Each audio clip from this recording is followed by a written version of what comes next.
3, 2, 1, c'est parti.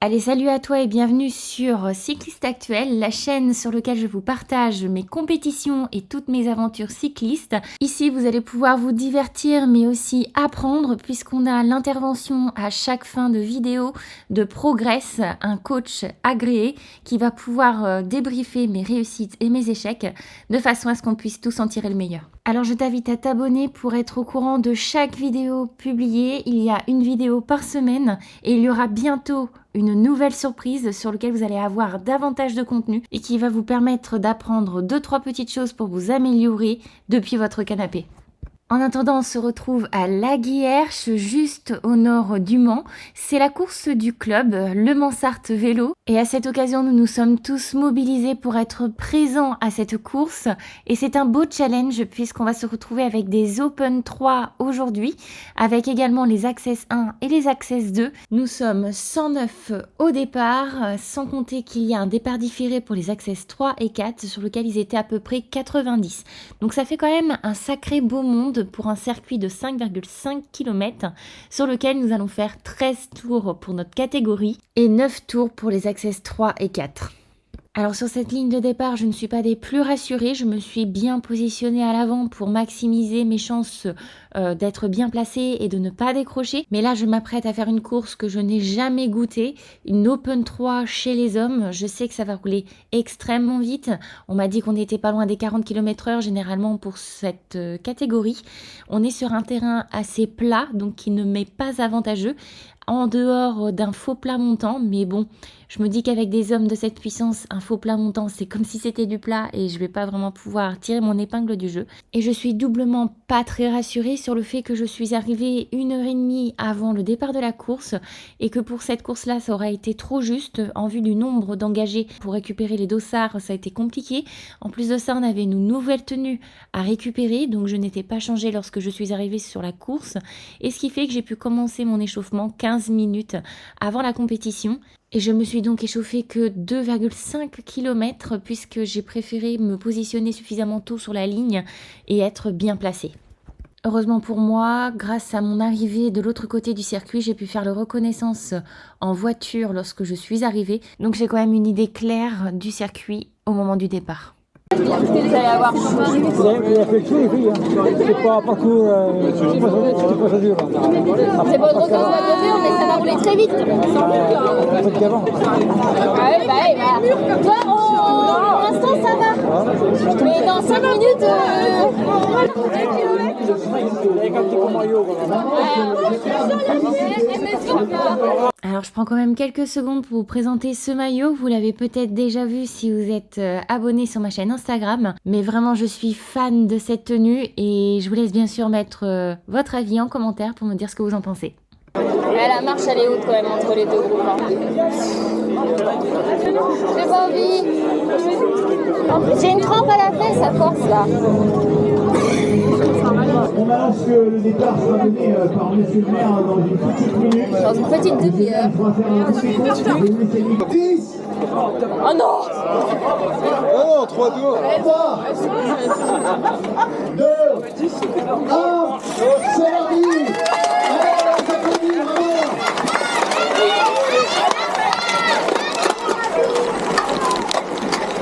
Allez, ça y est, la course est lancée. Comme à mes habitudes, j'ai un petit peu galéré à chausser avec mes pédales Shimano. J'espère que par la suite, ça ira de mieux en mieux. Mais là, comme je suis partie bien devant, je me retrouve dans le premier quart du peloton, donc ça va encore. Néanmoins, je remarque très vite que les personnes savent très bien se placer. Le départ se fait sur les chapeaux de roue. On se retrouve en ligne après quelques mètres seulement de parcouru. Et automatiquement, du fait que je me sois pas échauffée, que je ne sois jamais très à l'aise en début de compétition dans les pelotons, je me retrouve rapidement sur la dernière partie du peloton. Et une fois que le groupe commence à se relever, je me retrouve complètement encerclée puisqu'ils ont l'habitude de pouvoir frotter pour se placer et que moi je me sens vraiment pas très à l'aise à ce moment-là. Ça roule trop vite à mon goût, on est trop tassé à mon goût. Et on peut voir qu'en ce début de course, je ne suis pas très concentrée sur mon positionnement. Je me retrouve rapidement sur le côté gauche et je laisse bien trop d'espace avec les personnes qui se trouvent devant moi. On voit qu'en termes de watts, je suis loin d'être à mon maximum. Donc c'est vraiment l'aspect psychologique qui fait que je freine et non pas que je n'arrive pas à suivre à ce moment de la course. 1 km 600 de parcouru et nous voilà déjà dans le premier virage. On passe d'une route large sur une route étroite. Donc là, la relance se promet violente puisqu'on est passé de 41 km/h à 15 km/h. Je n'ai pas eu d'autre choix que de me placer sur l'intérieur du virage en vue de ma position et du coup la relance n'est que plus forte. Alors faut savoir quand même que là on était à pratiquement 700 watts. C'est la seule relance que j'ai faite en dessous des 700 watts. Toutes les autres ont dépassé ce nombre de watts là. Donc au total ça m'a fait 85 relances à plus de 700 watts sur cette compétition. Donc là vraiment ça roulait extrêmement fort et là à froid je peux vous dire que ça a été très compliqué pour moi de suivre puisqu'on voit que je suis déjà en train de faire l'élastique et de devoir recombler un écart. Malheureusement, à ce moment de la course, je me retrouve avec des personnes qui n'ont pas l'ambition de prendre de relais. Donc je me retrouve à faire l'effort seule sur du plat à 51 km/h pour rejoindre le groupe.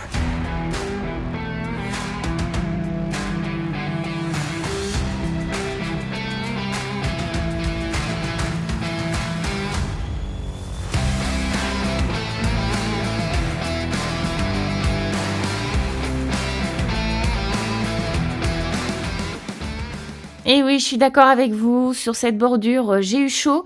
Je me retrouve à plus de 330 watts sur les 700 mètres de bordure sur ce premier tour, étant donné que j'ai pas été capable de prendre correctement la roue. J'aurais pu sauter à ce moment-là, parce que ça surprend quand même. J'ai réussi à résister, mais je suis en train de gaspiller de l'énergie, et je n'ai pas le droit de gaspiller de l'énergie avec des Open 3, parce que sinon je vais avoir du mal à terminer la course. On arrive à l'avant-dernier virage de ce premier tour et je me retrouve à 750 watts pour tenir la roue qui se trouve devant moi. Je suis rassurée sur un point, c'est que derrière, ils sont tout autant en galère que moi, mais il me reste que 40 secondes entre ce virage et le dernier virage pour pouvoir récupérer. Et à chaque fois, c'était une difficulté pour moi de prendre ce dernier virage avant la ligne d'arrivée.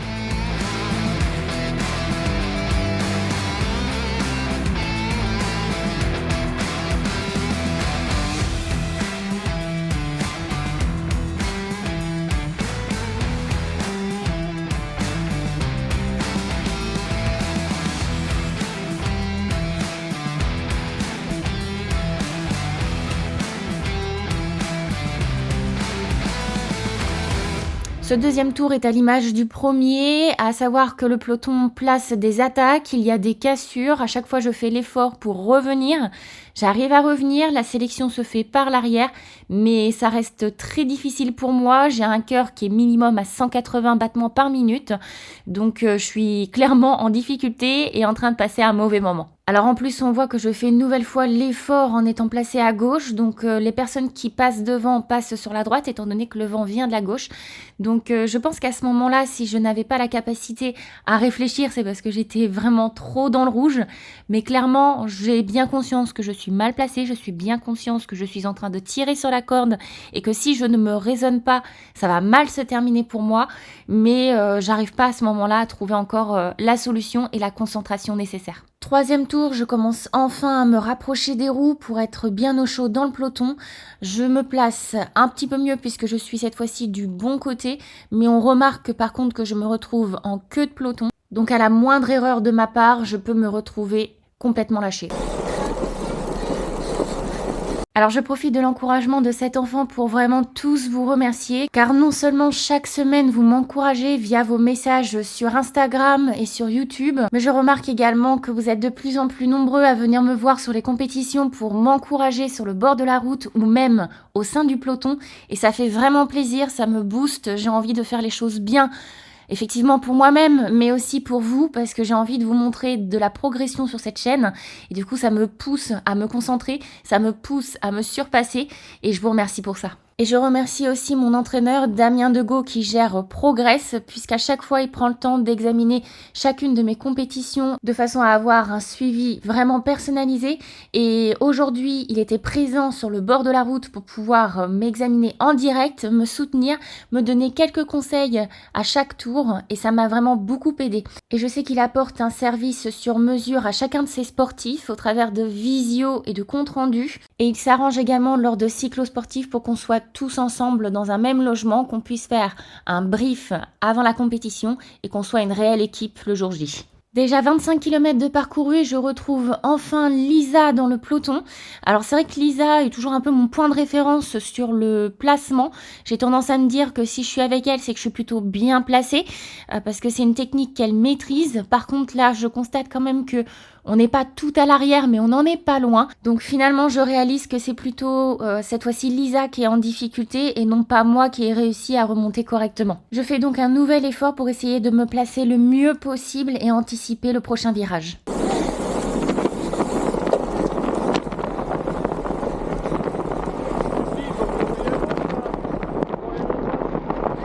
Alors je suis tout à fait d'accord avec lui, mais à ce moment-là, je voyais pas quoi faire d'autre pour pouvoir remonter. Tout était bouché sur le côté gauche, donc je ne voyais pas d'autre option que de passer à droite. Mais c'est alors que quelques secondes plus tard, il me montre sa façon de faire pour pouvoir remonter. Une fois de plus, je n'ai pas encore l'audace de faire ce genre de choses, mais quand même ce coureur aura été de bons conseils tout au long de la course et vous allez pouvoir le voir un petit peu plus tard.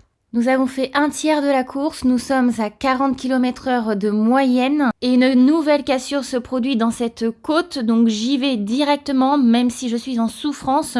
Je lâche plus de 500 watts pour récupérer la roue, puisque je me dis que c'est maintenant que ça va se jouer. Et j'étais tellement à fond que j'ai pas trop eu le temps de me retourner pour voir si ça suivait ou pas. J'étais prête à croire qu'il y avait une cassure, y compris derrière moi, et que j'avais personne pour pouvoir m'aider à ce moment-là. Donc dès que j'ai réussi à récupérer le groupe, je me décale vers la droite pour pouvoir mieux m'abriter et récupérer un petit peu. 30e kilomètre et pour la première fois, je commence à avoir la sensation de récupération et ça fait du bien.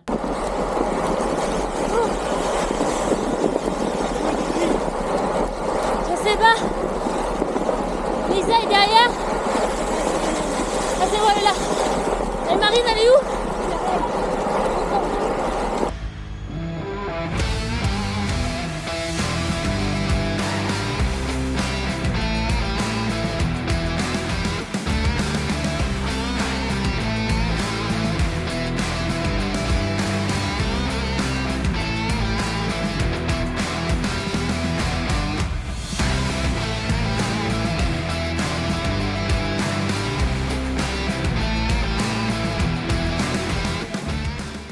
Allez, ça y est, je commence à prendre mes marques. Visiblement, je prends de mieux en mieux les virages puisque je garde la même puissance, mais que cette fois-ci, je reste au contact du groupe. Le jeu commence aussi un petit peu à se calmer puisque l'échappée est partie. Le peloton commence à se démotiver et on passe d'une 40aine de km/h de moyenne à plutôt aux alentours de 38 km/h.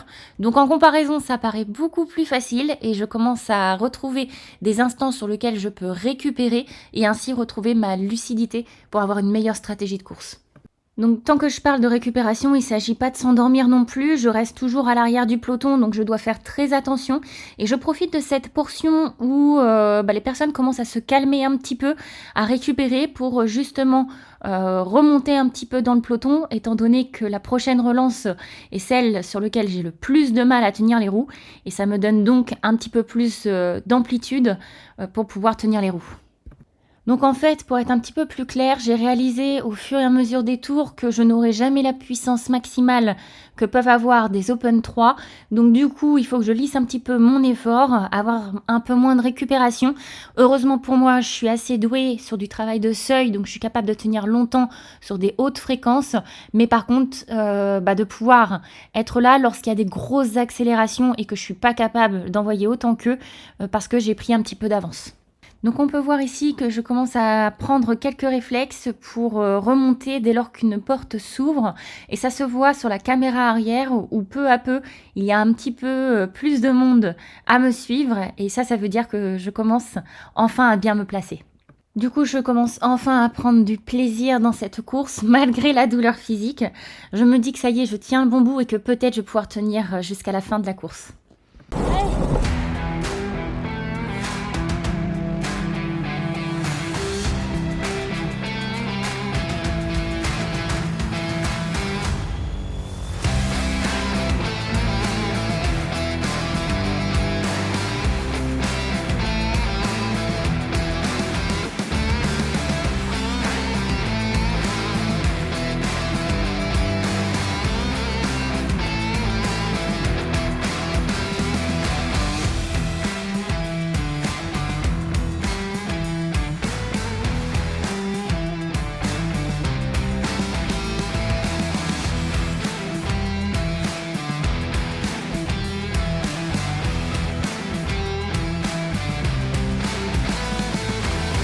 Après ces 15 km où j'ai su bien me placer, bien me cacher dans les roues et voir même l'avant du peloton, je me retrouve derrière Lisa qui est en difficulté, donc j'en profite pour lui passer un relais. Le vent venant de droite, je passe à droite pour l'abriter et tenter qu'elle puisse prendre ma roue, et de façon à ce qu'on puisse rejoindre le groupe qui est juste devant. Donc heureusement que c'est une portion sur laquelle généralement le pied se lève, donc j'ai pu revenir dessus sans trop de difficultés. De même pour ce dernier virage avant la ligne d'arrivée, d'habitude je le prends moins bien que ça, mais là j'arrive à plutôt bien le gérer et ça me permet même de pouvoir grappiller quelques places pendant la ligne droite. On peut voir qu'aux 2/3 de la course, j'ai trouvé mes automatismes, je sais désormais où me placer pour optimiser mon économie, je sais à quel moment je peux me permettre de remonter pour corriger mes petites erreurs qui ont fait que j'ai reculé dans le peloton. J'ai Damien sur le côté qui me fait signe pour me dire qu'il reste que 3 tours et que je dois être courageuse.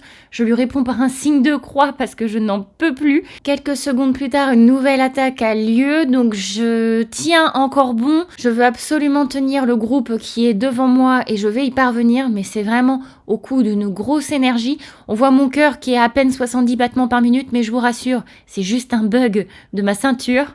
Et après un gros effort, je me retrouve placée tout à l'avant de ce groupe, ce qui ne fait pas forcément mon arrangement, puisque les garçons ont envie de jouer, ils ont envie effectivement de faire un contre, et du coup je me retrouve vraiment embarquée dans les attaques au premier rang, ce qui ne me permet pas de pouvoir m'économiser.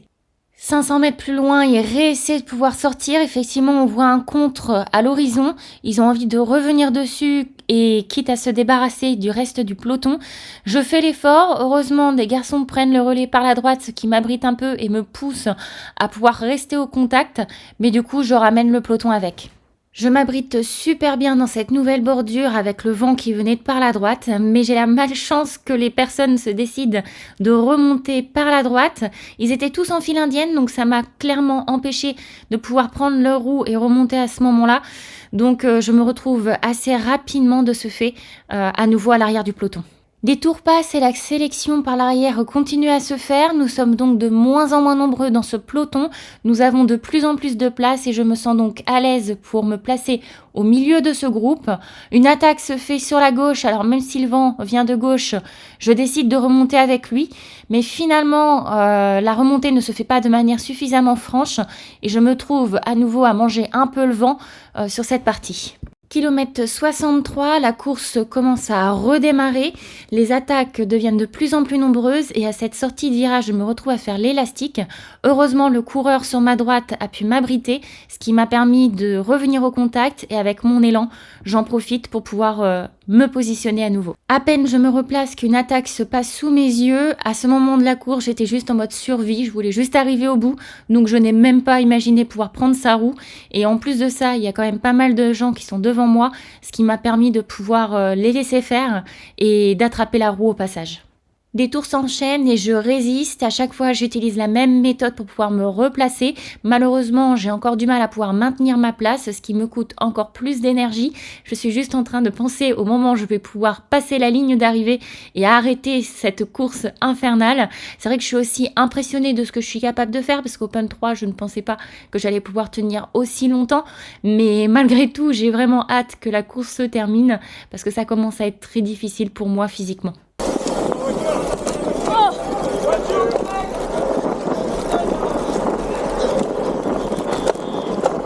Alors malheureusement, on peut voir que dans une course, il peut toujours y avoir des imprévus. Ici, on s'est retrouvé quand même avec une voiture qui était dans un sortie de virage assez rapide juste avant la ligne d'arrivée. C'était quand même assez dangereux. Heureusement, de notre côté, tout s'est bien passé, il n'y a pas eu de problème. Mais si je ne me trompe pas, cela a posé quand même problème pour l'échappée qui s'est retrouvée vraiment perturbée par cette voiture. Donc malgré qu'il y ait un nombre énorme de bénévoles, l'erreur est humaine. C'est pas censé arriver, mais ça peut arriver et il faut pas en tenir cause aux organisateurs parce qu'ils font tout leur possible pour que tout se passe bien. Il faut juste qu'on ait davantage de bénévoles et peut-être aussi davantage de bénévoles connaisseurs du cyclisme. Et on le sait tous, même si les bénévoles font tout leur possible, parfois les automobilistes ne veulent rien entendre et forcent le passage. Donc pourquoi pas appeler les forces de l'ordre quand c'est comme ça pour avoir quelques personnes sur des carrefours décisifs. Et pour en avoir parlé avec mon club, c'est clairement un objectif qu'ils ont pour les prochaines compétitions qu'ils organiseront. Pour revenir à la compétition en elle-même, je tiens à souligner que je me suis bien alimentée toutes les 30 minutes avec un gel. Ça m'a permis vraiment de tenir jusqu'au bout à mon avis, ainsi que la boisson isotonique. Et malgré que je sois en train de m'alimenter, je prends parfaitement ce virage, donc en étant vers l'extérieur pour freiner le moins possible, de façon à ce que ma relance soit moindre également. On est légèrement en dessous de 600 watts et je garde parfaitement le contact. Et je suis également du bon côté par rapport au vent. Donc là, c'est vraiment quelque chose que je dois pouvoir appliquer sur les prochaines courses de manière automatique et dès le début. Aux abords de ce nouveau tour, j'ai une baisse d'attention puisque je décide de passer par la gauche de ce coureur. C'est pas une très bonne idée dans la mesure où pour l'instant nous sommes à l'abri du vent puisque nous traversons le village, mais dès que nous allons en sortir, le vent sera de gauche, donc j'aurais dû basculer vers la droite. Et d'ailleurs, le coureur de Conly va me le rappeler. Il n'y a plus de place là, c'est trop tard. Putain, je suis déphasée.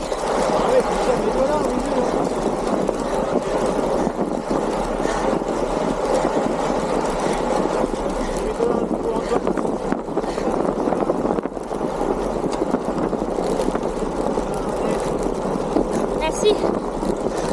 Alors c'est vrai que lorsqu'on est une femme dans un peloton d'hommes, on perçoit qu'il y a 3 catégories de personnes. Il va y avoir ceux qui sont complètement indifférents du fait qu'une femme puisse être dans le peloton. Il y a ceux qui vont être contre le fait qu'une femme puisse être dans le peloton et dans ces cas-là, ils vont tout faire pour essayer de la faire sauter. Et puis il y a des personnes comme ce coureur de Conly qui va plutôt être bienveillant, qui va quelque part être admirateur de voir qu'une femme puisse faire l'effort de venir sur un tel niveau et qui va lui lâcher des petits tips pour l'aider à tenir parce que c'est très difficile et vraiment ces conseils m'auront bien aidé. Là je me retrouve quand même dans une belle position grâce à lui, donc merci. J'aurais peut-être pas fini la course sans ses conseils, on ne sait pas. Là il a l'énergie clairement de partir à l'avant, moi je suis juste le mouvement, mais au moins grâce à lui j'ai eu les armes nécessaires pour pouvoir tenir jusqu'à la fin de cette course. Je termine donc cette course dans le peloton en faisant un top 50 du coup pour 109 personnes au départ. Je suis la seule féminine à avoir tenu tout le peloton durant cette course et Lisa a eu le prix de la combativité puisque sur la première partie de la course elle était mieux placée dans le peloton que moi. Désormais je laisse la parole à Progress pour qu'il puisse nous commenter cette course que j'ai pu réaliser.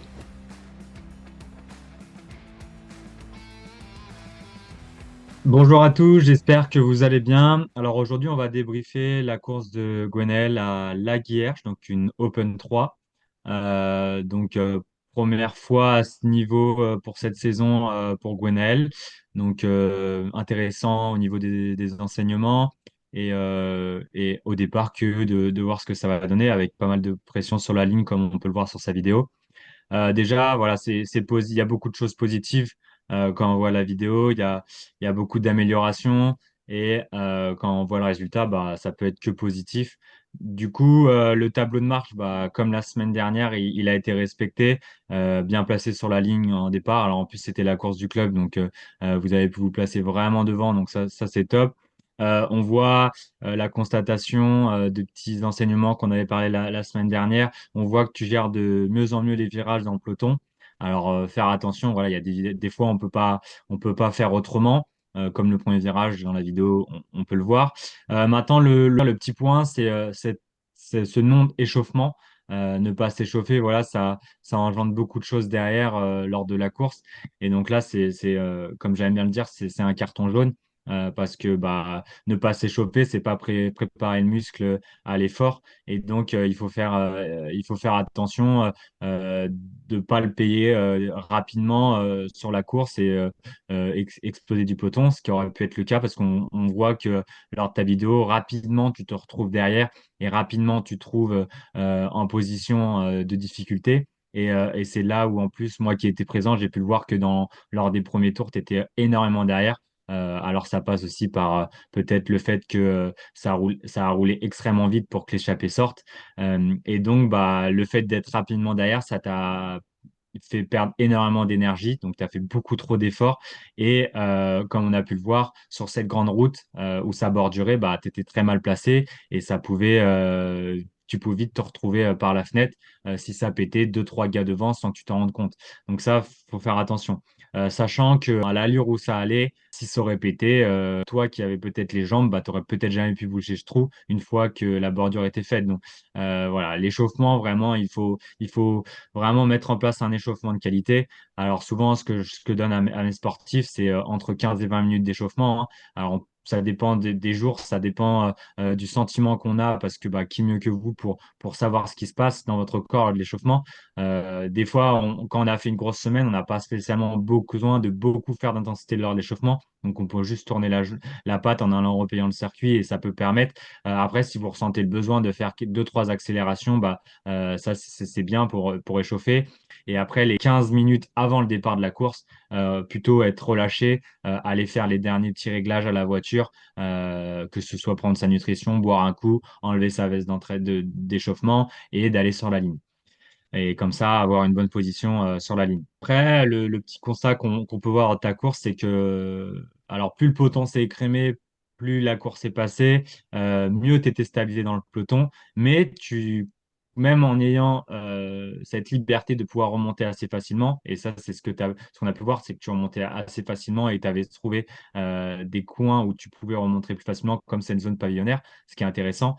Par contre, voilà, pareil, faire attention dans la bordure. Ça sert à rien de remonter dans la bordure. Quand ça roule plein gaz, remonter dans la bordure, bon, ça peut éviter, si ça pète, d'être retrouvé dans une position difficile. Mais quand ça bordure, il faut plutôt essayer de rester le cachet le plus possible parce que c'est là où, du coup, tu utilises le plus d'énergie si tu veux remonter dans le vent. Et c'est là où, dans la vidéo, il y a un des sportifs qui te dit, il parle des filles, remontez pas là. Bah, il a raison, effectivement. Il a raison. Donc, il faut éviter de remonter, surtout dans la bordure. Euh, pour même prendre, comme on appelle ça, un boomerang, c'est-à-dire, bah, yes, vous avez remonté, mais après, quand ça rembraye au prochain virage, bah, vous venez faire un effort énorme, bah, vous n'arrivez pas à récupérer et vous pétez à ce moment-là. Donc, il faut vraiment faire attention à ça et essayer de pas trop remonter dans la bordure, plutôt rester dans la file. Alors, ok, vous êtes dans la file, mais au moins, vous avez une roue et vous avez quand même une aspiration. Du coup, derrière, pour éviter justement d'être mal placé, il faut que tu arrives à stabiliser ta position quand tu as remonté. Tu fais beaucoup d'efforts pour remonter, mais tu la stabilises pas derrière. Et donc, le fait de la stabiliser derrière t'engendrera beaucoup moins de fatigue à la suite, vu qu'après, bah, tu fais des efforts inutiles. Faut pas te dire, ah, ça y est, je suis premier, je peux me relâcher. Et du coup, tu te relâches mentalement et mentalement, bah, automatiquement, tu redescends. Donc là, c'est vraiment essayer de garder ce niveau d'activation, qu'elle soit physique, mais mentale aussi, parce que faut que tu te forces à dire, bon, faut que je reste là, faut que je reste là. Alors peut-être que c'est dur au début parce que tu viens de faire l'effort, mais tu essaies de faire le dos rond et au bout d'un moment, bah, tu vas récupérer parce que dans les relances, tu seras mieux placé plutôt que si tu te laissais coulisser. Il y a des choses positives, on en avait déjà parlé, la communication dans l'équipe. On sent qu'il y a quand même, voilà, on avait parlé de quand tu remontais, essayer de faire bloc avec ton équipe. Là, on sent qu'il y a quand même une meilleure communication dans l'équipe. tu parles avec une de tes coéquipières dans la course, bah, essayez de vous entraider et remonter ensemble. On a pu voir que le point positif, c'est que les watts sont toujours là, hein. Tu as pu finir la course avec, je sais plus, 220 watts moyens. Et donc, bah, ça montre quand même que tu as les jambes et que tu peux tenir sur une Open 3 avec un bon classement. Alors en plus, c'était une course qui était usante. C'était pas une course dure, elle était usante parce que bah, il n'y avait pas de difficulté majeure. Donc peut-être qu'avec une difficulté, tu aurais pu aller chercher un meilleur résultat, sachant ta typologie de coureuse que tu es. Et donc bah, ça, c'est intéressant. Pour le côté data analyse, donc j'ai fait le point avec mon équipe et donc on a pu voir lors de cette course qu'il y a eu des PPR, donc on appelle ça des puissances records, qui ont été établis sur 45 minutes jusqu'à 2h30, donc il y a 45 minutes, 1 heure, 1 heure et demie, 2 heures. Donc voilà, donc des données de puissance qui montrent que bah, tu montes en pression et que tu peux tenir ce genre d'effort et ce genre de puissance sur des courses open. Donc ça c'est un point positif. On a un troisième temps sur la puissance de 15 minutes, un deuxième temps record sur 1 seconde, 2 secondes, 20 minutes et 30 minutes. Donc voilà, cette course a amené à quand même des PPR et des données assez hautes sur tes puissances, donc qui montrent quand même une amélioration. Euh, alors, cette amélioration, c'est avec la course. Donc, tu as quand même eu le fait de cette euh, aspiration et un niveau élevé que tu peux beaucoup moins faire surtout sur des efforts longs à l'entraînement. Et donc, bah, là, ça montre que voilà, potentiellement, tu passes des paliers et que tu arrives à tenir des Open 3 et être quand même actrice dans le sens que tu n'as pas subi toute la course, tu as quand même pu remonter, tu as quand même pu remonter dans le vent. Donc voilà, ça montre des données de data analyse intéressantes et qui sont dans la progression de ton entraînement. Au-dessus des 10 minutes, donc plutôt sur un seuil FTP, on a des données de puissance rapportées watt-kilo à 5 watts par kilo. Si on se réfère au tableau de Keughan, qui est quand même l'une des références en termes de données watts par kilo, on voit bah, voilà, que tu es quand même au niveau féminin, tu es quand même sur des données qui sont exceptionnelles. Il caractérise ça de façon exceptionnelle. Donc, des données qui sont très intéressantes, même super bonne et donc qui montre que tu as un réel potentiel sur des efforts assez longs. Donc voilà, d'où la typologie de fait que tu es un peu plus une typologie de grimpeuse rouleuse en fonction de ton poids, mais vu que tu as un poids assez léger, bah voilà, tu es plus sur une typologie de grimpeuse, donc ça c'est très intéressant. Maintenant, il reste du travail et comme la semaine dernière, on peut voir une constatation à faire sur le 20 secondes, 30 secondes, où là, on va partir sur un bloc d'explosivité sur du sprint long, comme on avait pu le dire. Donc, du coup, voilà pour le côté data analyst. Euh, donc, tu as tes différents points à travailler pour les prochaines fois, c'est-à-dire quand tu remontes, essayer de stabiliser ta position dans cette bulle et continuer à avoir cette communication dans l'équipe. Et essayer d'avoir confiance en soi. En plus, avec les données de data analyst que je t'ai mis juste avant, t'as pas à avoir peur. Du coup, voilà pour mon côté. J'espère que ça vous a plu. N'hésitez pas si vous avez des questions. Et bah, à la prochaine. Ciao.